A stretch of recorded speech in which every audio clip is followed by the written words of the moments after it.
सो दोस्तों आज एक रूल को समझने वाले हैं जिसमें बच्चे ज्यादातर कंफ्यूज रहते हैं। देखो प्रेजेंट परफेक्ट कंटिन्यू, इसमें दो टेंस मिले हुए हैं और दो टेंस को मिलकर ये एक रूल तैयार हुआ है। देखो प्रेजेंट कंटिन्यूस और प्रेजेंट परफेक्ट। अब कैसे बनेगा, देखो इसमें कॉमन चीजें आ रही है, उसको कॉमन को ले लो। सब्जेक्ट आया तो यहाँ पर सब्जेक्ट को ले लो सबसे पहले, उसके बाद में यहाँ पर हैज हैव को लिखो, हैज हैव। अब दोनों के अंदर झगड़ा हो गया, ये इसने कहा कि सारी चीजें तू अपनी वाली लिखेगा या कुछ मेरी भी चीज ऐड करेगा।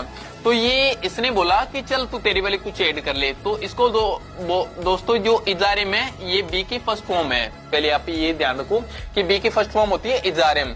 बी की भी कई फॉर्म होती है दोस्तों, अगर आपको नहीं पता है तो यहाँ पर देख लो। बी की जैसे फर्स्ट फॉर्म इजारेम होती है, सेकंड फॉर्म वॉज वर होती है, थर्ड फॉर्म बीन होती है, फोर्थ फॉर्म बीइंग होती है।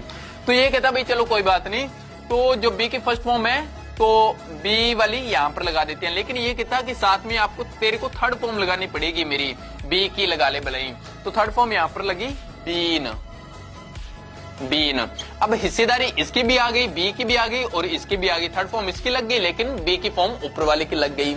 अब यहाँ पर आ गई, ये कहता भी सारी चीजें तू अपनी साझी कर रहा है, कुछ मेरी भी तो ऐड कर ले। तो यहाँ पर ये कहता चल तू तेरी कर ले, तो वर्ब की फर्स्ट फॉर्म आईएनजी ये लग गया। अब लास्ट में बचा है दोनों के पास में कॉमन ऑब्जेक्ट, ऑब्जेक्ट, तो ये ऑब्जेक्ट लग गया।